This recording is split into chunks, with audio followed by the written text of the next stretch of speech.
Hi, and welcome to Andy's Let's Plays. Today we're playing Tera. Hi guys, welcome back to episode number 123 of Andy's Big Sorcerer Let's Play. We are going to go ahead and head up here towards the Thunderbolt Cryons, which are by the giant stones that we encountered last time. Should be able to kill off some of them and complete this quest. I got a recommendation on the last video as far as like ways that we could make things move along more quickly, that kind of thing, of just speeding up the video. That's an interesting suggestion, and I had initially thought of that right when I first started, thinking, oh, I'll probably have sections where we're just fighting lots of mobs, so I'll just speed it up and go through that. There's a minor problem with that, though, in that when I speed up the video, the audio no longer synchronizes. So, I could also speed up the audio, but then it'll sound weird, it'll sound like I'm talking really fast, and I feel like that could definitely get annoying. The alternative is removing the audio or putting in music. The problems with that are twofold. One, I don't really want to remove the audio because then it would just be blank, silent, not fun. Oh boy. Oh boy, we got a bunch of guys now angry at us. As for just, as for music, the problem with that goes back to the issues that I've previously voiced several episodes ago now. Gosh, it must have been like, something like 50 episodes or something ago. But basically, because of copyright issues, YouTube does not want to allow me to upload practically anything. They're very sticklers about music, and there's music that I'd love to use in episodes. I'd love to be able to do like a fast-forwarded section with some good music, and at least music I like. But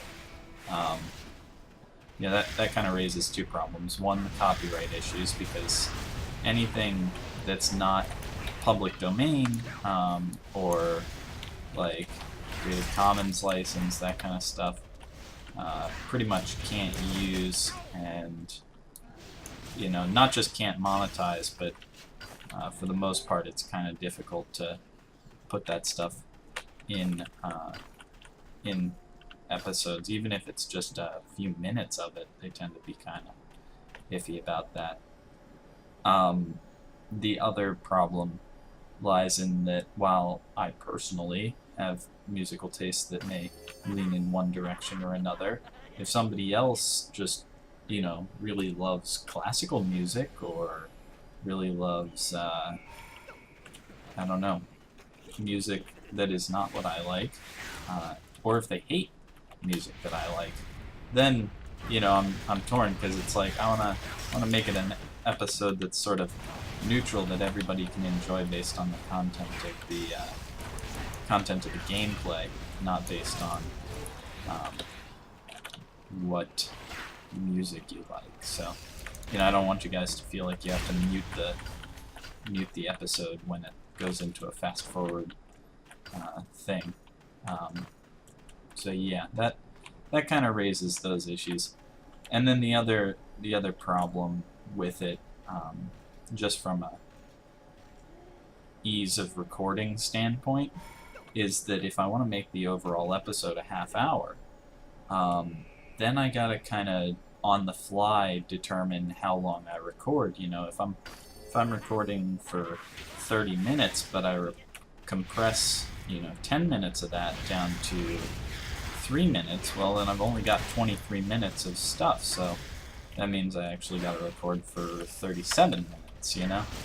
But then if part of that 7 minutes is also fast forwarded, it just ends up going back and forth and causing all sorts of issues. So, I'm sure I could figure something out, like I'd always record for 40 minutes and then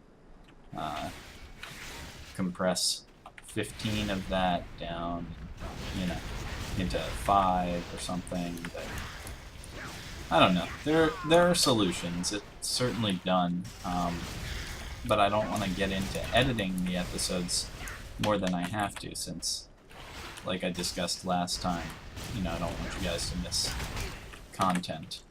Especially people were saying that they like seeing the quest pickups and turn-ins and reading them. I apologize when I've like not scrolled through quest stuff.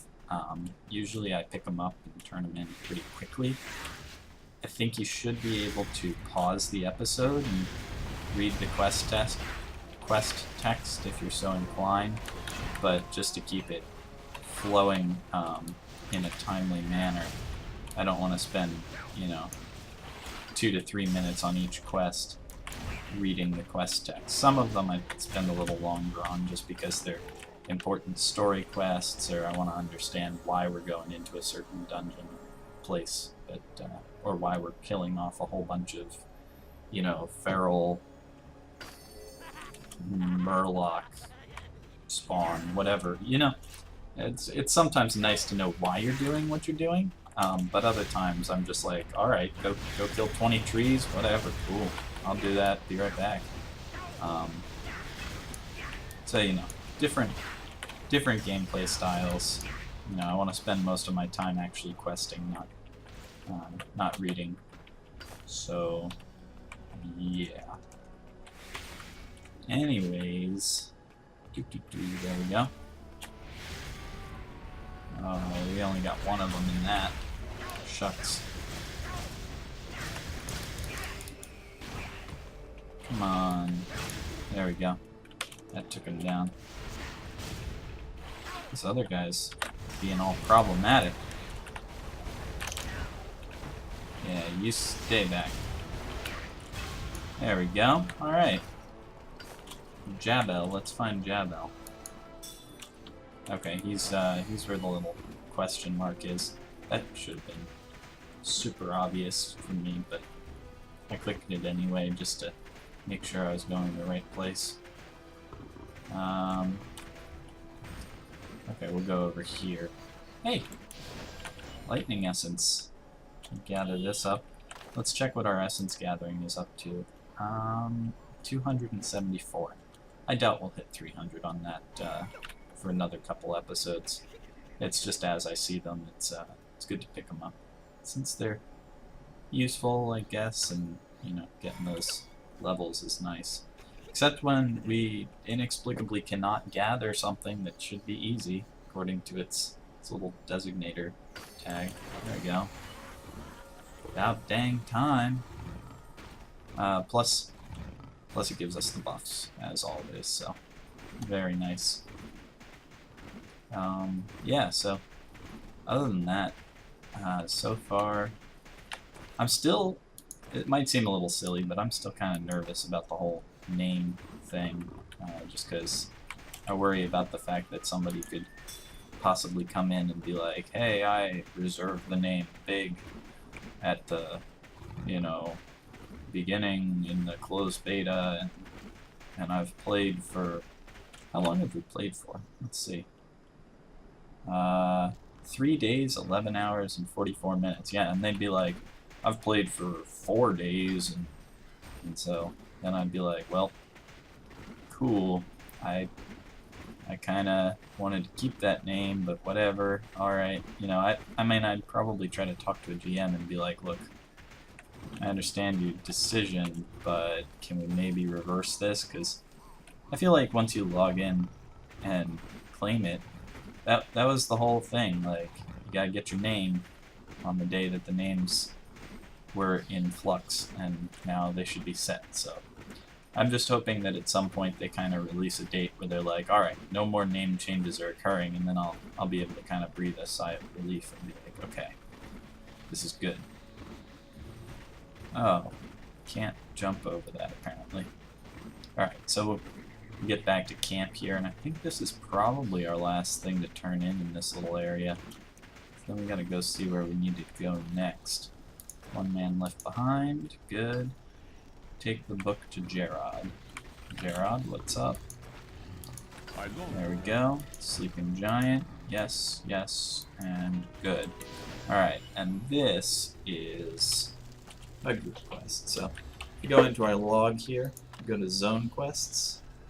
I want to untrack that. We got 4 group quests in Sienna Canyon. I think we abandoned one earlier on.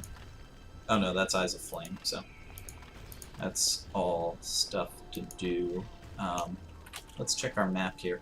We could either go to Worm Gorge or Tor Exsul. Now, from what I know of these areas, I'm just going to go ahead and decide to go to Tor Exsul, because I don't know that there's much reason to go to one versus the other, but I know that things definitely get to be a little higher level and more difficult in Worm Gorge versus Tor Exsul, where we should be able to do pretty well. I made the mistake of when I came through here on my Lancer, I actually went to Worm Gorge first. Yeah, and I cleared out part of Worm Gorge fighting my way along there, and that was like really, really difficult. I was like, what am I doing wrong? I don't understand, because I got the quest right off the bat saying, hey, go to Worm Gorge. It'll be fun. You'll have a great time killing stuff. Go report to this camp. And so I was like, okay, all right, that sounds cool. But no, not so much. Especially as a Lancer, when you can't really dish out a lot of DPS. It gets a little problematic. Anyway, I'm going to go ahead and run back to Elenia so that we can head up to Tor Exsul, so I will meet you guys there. Just a nomad desert otter riding through the sands on his valiant lion robes, flowing wind, tail bobbing up and down, halo glistening. Pretty awesome. Alright, see you guys in the morning. Okay, here we are in town.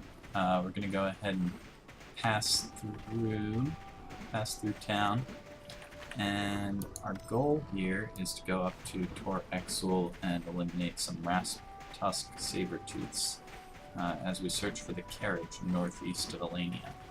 So that's going to be this direction.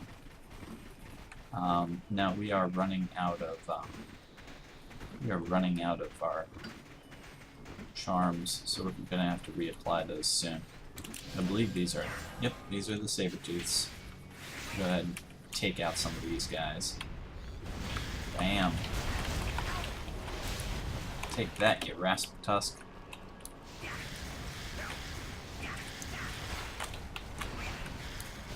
Bam, bam, bam. Oh, that was kind of cool. He looked like he was getting blown around by the hailstorm. That'd be really neat if it was, like, particularly capable of making them fall down, or if they lost balance while they were in it. That'd be really cool. Especially, like, a glyph that made them have less balance while they're in hailstorm. I'd like that. Because then it makes sense. It's like the ground's frozen, you knock them down because they're kind of sliding around. All that good stuff. That'd be great. Alright, there we go. That's 2. Go after number 3 here. And yeah, stuff like this I can totally see how, you know, it'd be nice to fast forward through it a little bit, but I don't know. It's kind of relaxing just fighting guys. Bam. There we go. Grab that. Plus sometimes funny things happen, you know, they move around in unpredictable ways, or just creates humorous situations. And you guys don't want to miss out on those, so looks like we do need, yeah, we need more charms. So go ahead and reapply those. Drop a fire, use an infused once it triggers. There we go. I just do not understand. Okay, vitality increases our maximum HP and MP. That's what lets us go up to 135%. I have no idea what vitality comes from, though. I don't know why we get that. We need a better infused charm. Minor? No. That's not what I want. Minor, again. Grr. There we go. Greater infused. Beautiful. Alright. Go ahead and pop these. And perfect, we ran into it.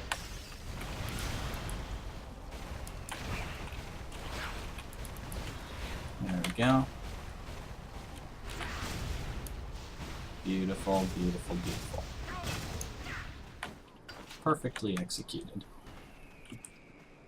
Literally. Alright. There we go. Fire Blast. Well, maybe not literally perfectly, but literally executed. So in games that are not Tera news, still been playing a bit of Borderlands.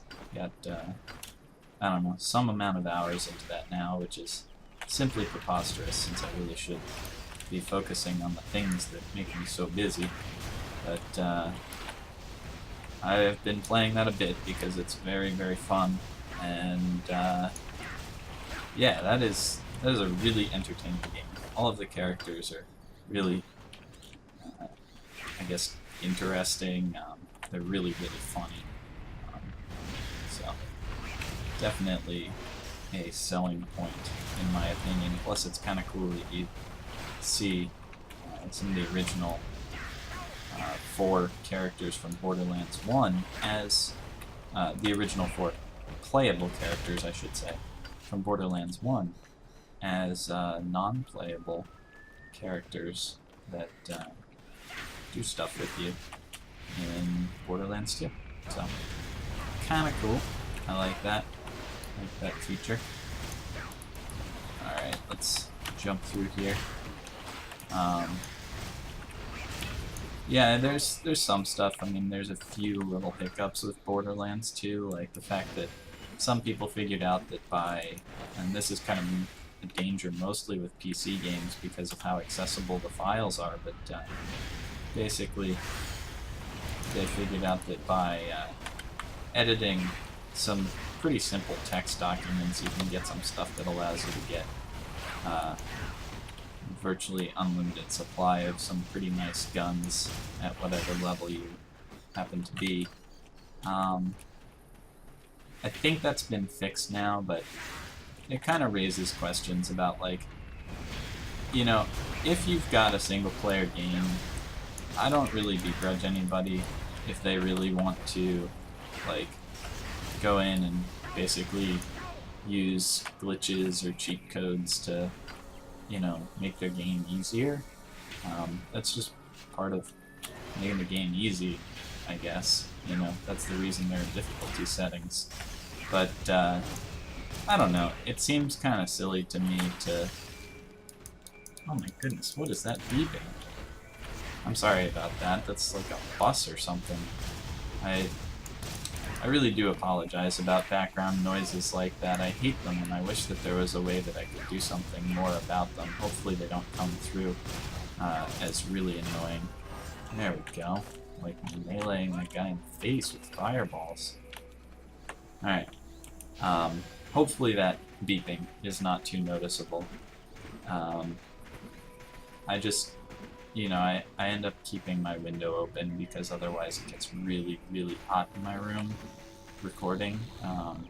And so, but if I keep the window open, I'm a bit more prone to picking up background noises like helicopters and beeps and cars and things. So I do apologize for that. But hopefully it is not too bothersome. So we'll go ahead and avoid these guys. We gotta get to this nice little base over here, where I guess we will get a quest to come out and kill some of them. These canyon things are always really crazy. It's like a whole bunch of rock spires that split this up into a spider web of different ways that you can walk through here. Impossible. Pick your jaws off the floor, boys. There we go. Get that one. That's that quest. Come over here. Looks like we got this one to turn in. Got it. Then we gotta go up here. I like the stairs that are mount accessible. It's very nice. And all demand, no supply. There we go. So we gotta search for the supply carriage north of Runner's Watch. I guess we'll go do that first, since that seems like it ought to be pretty easy. Then we're gonna need Thieves' Ears and to kill Beast Tamers. So, since there are Beast Tamers in this direction, I guess we'll go ahead and start taking them on. May as well. Oh man, they're one of the ones that gets damaged and jumps back out of AoE stuff. That's stupid. It does make me question code-wise the behavior that I've seen in the past with mobs having a tendency to like hesitate to walk towards me, that kind of thing. You know, it's tough to determine whether it's just purely random or whether, like that, it kind of looked like it was trying to run out of the AoE. So I have to question whether mobs, data-wise, whether their AI can actually see AoEs on the ground, and whether they have a tendency to try to avoid them, which would make sense, at least for some mobs. You know, mobs that are supposed to be fairly intelligent or difficult, it would kind of make sense. But it would also be annoying, so, you know, one can hope that that's not the case. Programming-wise, it'd be pretty cool. You know, I think that would be a neat thing for them to do. Bam, there we go. You know, with the real action combat, one thing that playing Borderlands has made me think of more, you know, I don't know if this has been like brought up a bunch, but it'd be interesting to see mobs that not only experienced increased damage when you hit them like from the back, that kind of thing, but mobs that actually had weak points, like if you fireball them in the head, or, you know, particularly slash at their legs, it would do more or less damage. I think that would be really pretty cool, but unfortunately, due to like the vastly increased amount, like currently, as complex as the damage is, you basically just need to know where the two characters are, like which way the mob is facing, which way it's being damaged from, and if the damage actually connects. That was a total waste. Okay, there we go. So like, you know, do you actually hit when you swing your sword? And I guess that's reasonably easy to pass from, I mean, it's pretty complicated, they're very good at what they do, but I guess that's a reasonable amount of information to pass from client to server and such. Trying to do that for an MMO for all of the body parts and stuff, it would be a lot of data. You know, I guess they could do something like a two-tiered thing where it's like, yes, it hit, and then they check what it hit, which should be pretty easy, but I don't know, because I guess it kind of depends on the graphics of the client as well. You know, you don't want to be, you don't want to have it look like you're slashing at the head and the server's going, nope, nope, nope, you're hitting the leg, based on, you know, where you are or something like that. So I don't know. It could be very, very difficult for them to do, and I certainly don't think we're ever going to see anything like that. Down the road, if they did that, I mean, that would be really, really impressive. The reason I mentioned, you know, having thought of this from playing Borderlands is because in that game, being roughly single player / multiplayer, but with individuals hosting their own servers for multiplayer gameplay, which means there isn't a need for MMO style big servers to take all of that processing load. You can have things like, you know, if you shoot a guy in the head, it does more damage. Makes a lot of sense. You know, and I would think that a Fire Blast or an Ice Lance to the face is a lot more damaging than one in, like, a rocky leg of a spider lady. But, you know, we gotta go with what we've got, and, you know, I'm very happy with the current level of complexity of the system. It would probably add too much stress to some people's lives that are serious raiders, that kind of thing, because in addition to worrying about whether, you know, oh, can we position everyone so they're all, like, hitting, you know, the big crab guy in the eye or something, so that he takes maximum DPS, they've also got to worry about their own people being more vulnerable if you have increased damage from doing things like getting hit on the head. It would also probably make racial differences between characters far more drastic, and I don't think that's something that they necessarily want to do. Looks like the Dark Thrall Masters are out in this direction, so we'll go ahead and take out some of them. Since we're here, and then we'll turn in these quests. Looks like we need 10 Thieves' Ears, so hopefully with these groups of guys, that won't be too hard to come across. There we go.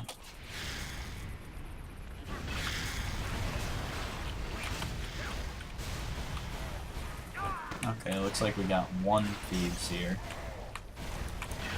There we go. 2 Thieves' Ears. Nice. Alright, we're 1/5 of the way there. Let's go, let's go. Welcome to the jam. I need to rewatch Space Jam. I haven't seen that in, like, ever. I mean, not ever, but, like, a really long time. From what I recall, it is pretty darn good. Oh boy, oh boy. We got shield up, but our shield's down. Oh no.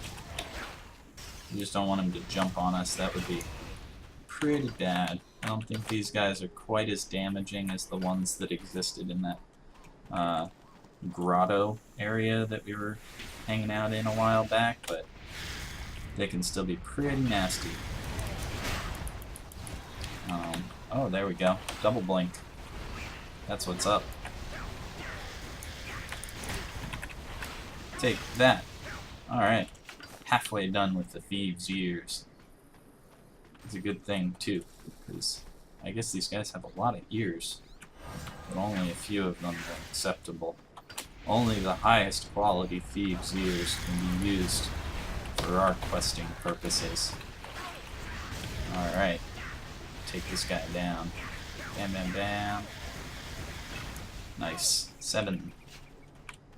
So, either 1 or 2 more groups. Possibly 3 if we're really unlucky. Oh, we got a mystic or something taking out groups over there, so we gotta get these guys. Yeah, I don't know.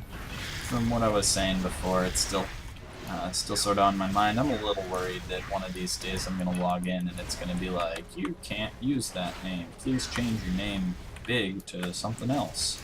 And I'll be like, no, but I've been using this for months and months. Hopefully my track record of logging in every day for the most part and playing for a while each day will indicate my sincerity in wanting to keep this name. So, anyway, turn these in, and we'll go up here, turn this one in, and then I think we will be good to go. We'll probably get directed to the next camp. Alright. All demand, no supply. Remnants of past glory. Go meet up with Paston. And it looks like we got a quest down here. What is this? Probably a group quest. Oh, no. Nope. Garrison food supplies. Any others? Nope. Alrighty, well, wow, our road looks really pretty in this light. I just noticed how nice the fire makes it look. Anyway, thank you guys very much for watching. I look forward to seeing you next time, and hopefully you enjoyed the episode. Bye!